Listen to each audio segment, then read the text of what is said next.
In today's video, we will be discussing first the objectives. Objective number 1, discuss SBCA CAS policies on offenses stipulated in 2013 Student Handbook. Number 2, discuss simple online classroom policies. Number 3, discuss the grading system of the college. Minor offense. Number 4, using foul and abusive language or expression.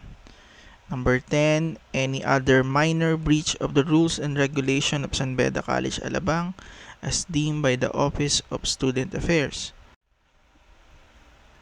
Penalty for such acts.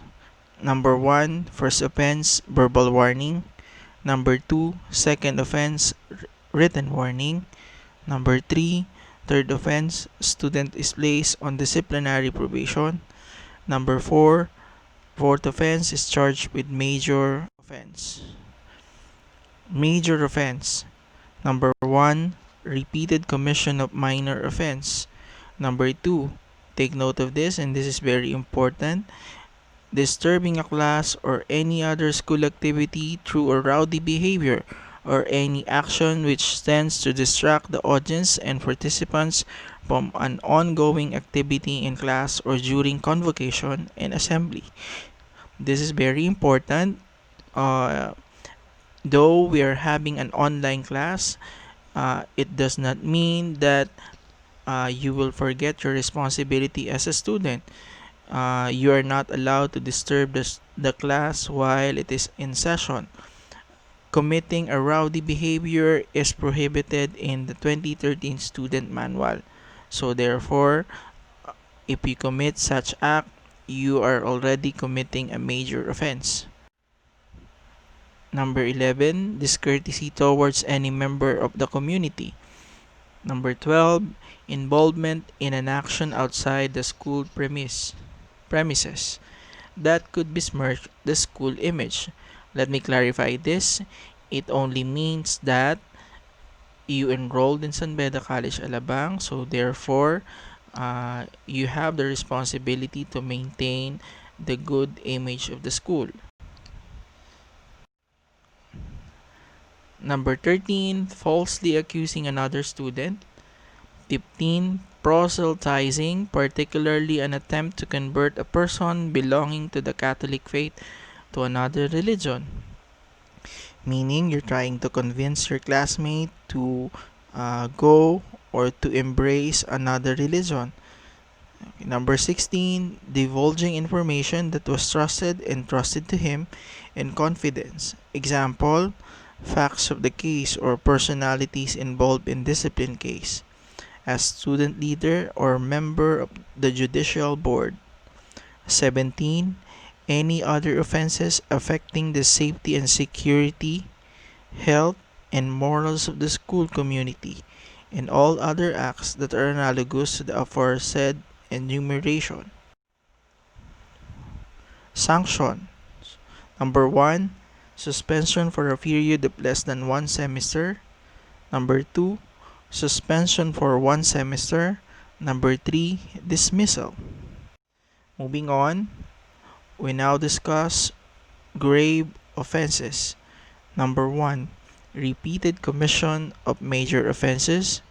Number 2, this is very important and I like you to take note of this, cheating during an examination or in the submission of written report. Now, though we are having an online class, but it doesn't mean that you're exempted in not committing or in committing cheating. Alright, so meaning you have to avoid cheating during examination. Okay?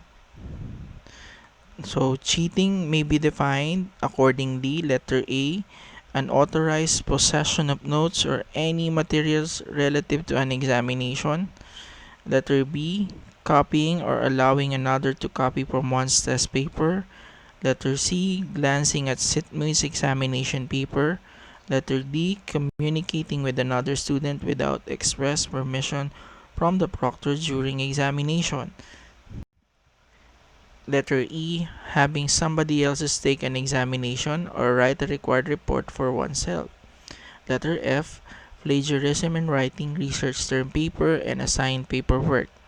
And letter G, other form of academic dishonesty. Number 5, instigating or leading illegal strikes or similar concerted activities resulting in the stoppage or disruption of classes or school activities. Number 6, preventing or threatening any student or school personnel from entering the school premises, attending classes, or discharging their duties. Number 7, tampering with or forging official records or school forms and documents, including excuse letter and those requiring parent signature. Number 8, securing or using forged school records, form, and other documents. Bullying and harassment of student, teacher, or a school personnel, whether inside or outside the campus, including social networking and other internet sites, through saying or posting foul and offensive language, or saying nasty things against the above mentioned person. Now, I'd like you to be reminded of this. If there is sufficient evidence gathered by the disciplining and investigating panel, then if proven that you have committed such act, then you will be subject to several sanctions.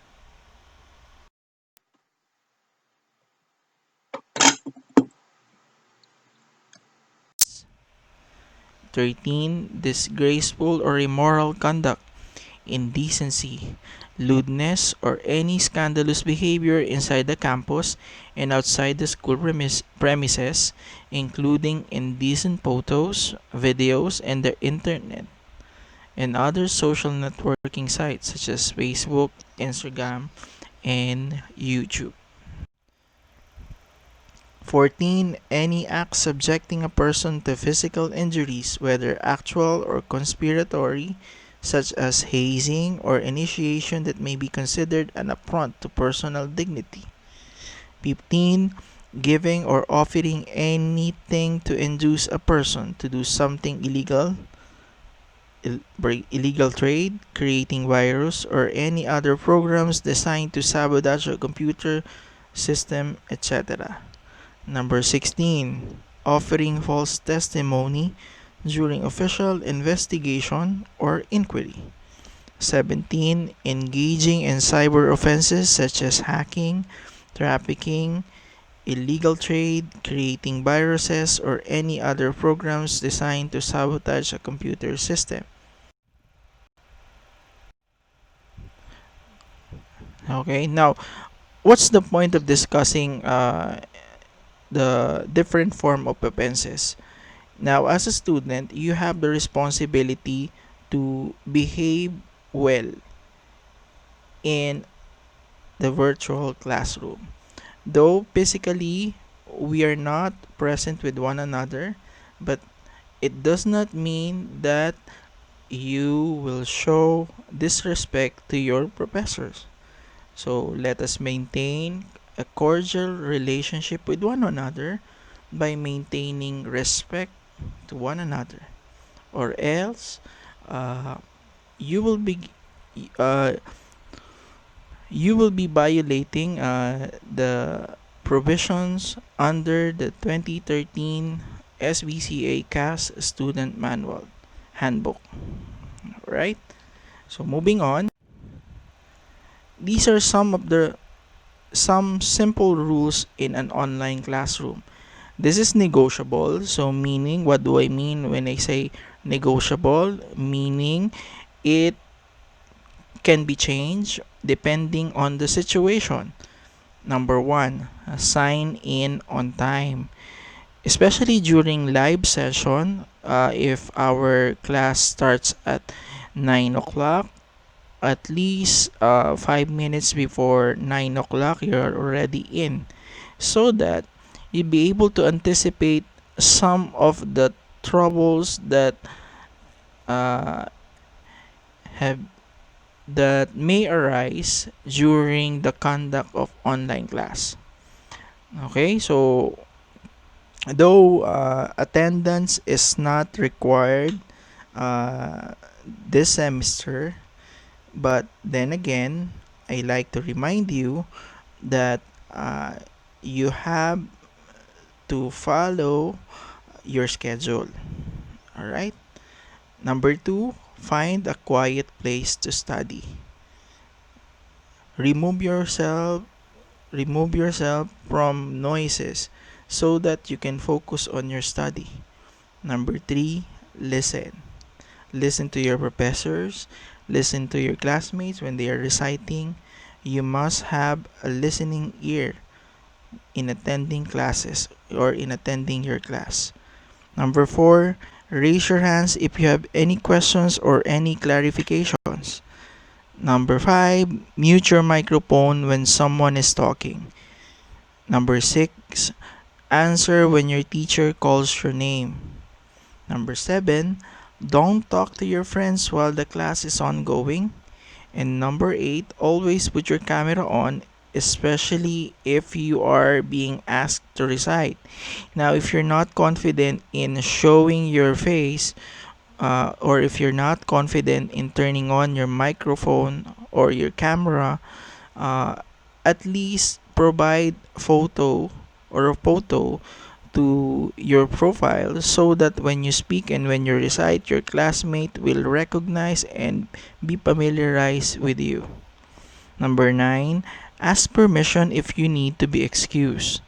Now, I like this to be the culture of the class. I like this to be the culture of all of you.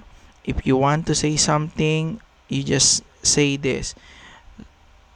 Or if you want to say something, you just say this. Permission to speak, ma'am. Permission to speak, sir. Sir, may I be excused? Or you may type in your comment in the chat box, or you may open your microphone. As simple as that. Though it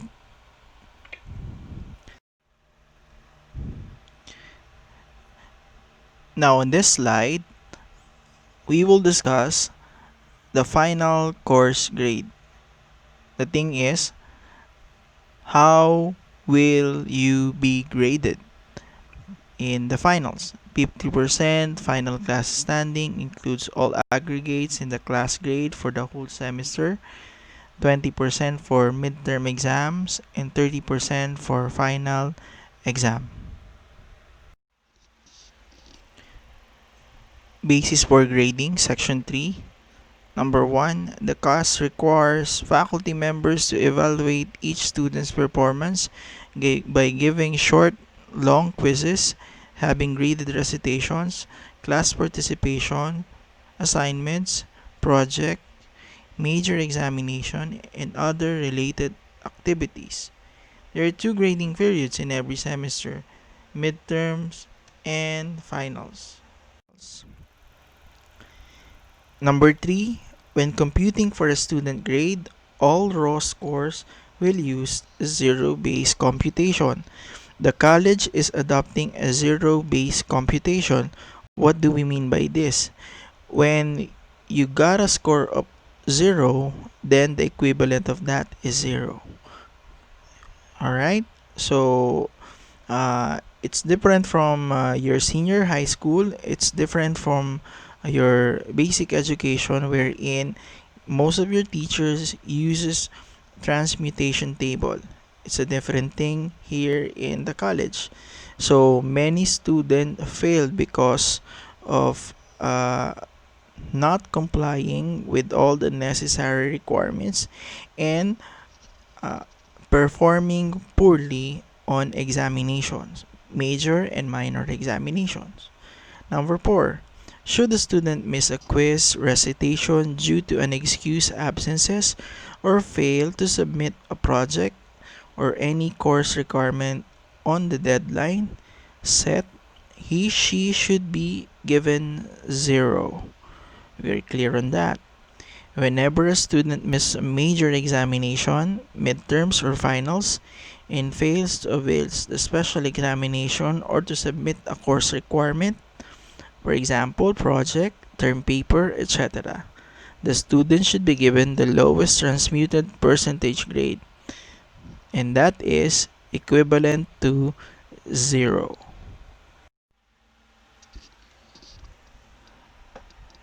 How will a student fail the course? Number 1, the student will fail the course if he or she did not submit any requirements being asked by their professor. Number 2, the student will fail the course if he or she perform poorly in major and minor examinations. Question: Sir, will our attendance be the basis for us to fail the course? No, for this semester, because CHED has given a marching order to all colleges and universities to implement flexible learning delivery, meaning the students are given the opportunity to learn on their own pace. The student may either attend live session or post live session. That's it. Class dismissed.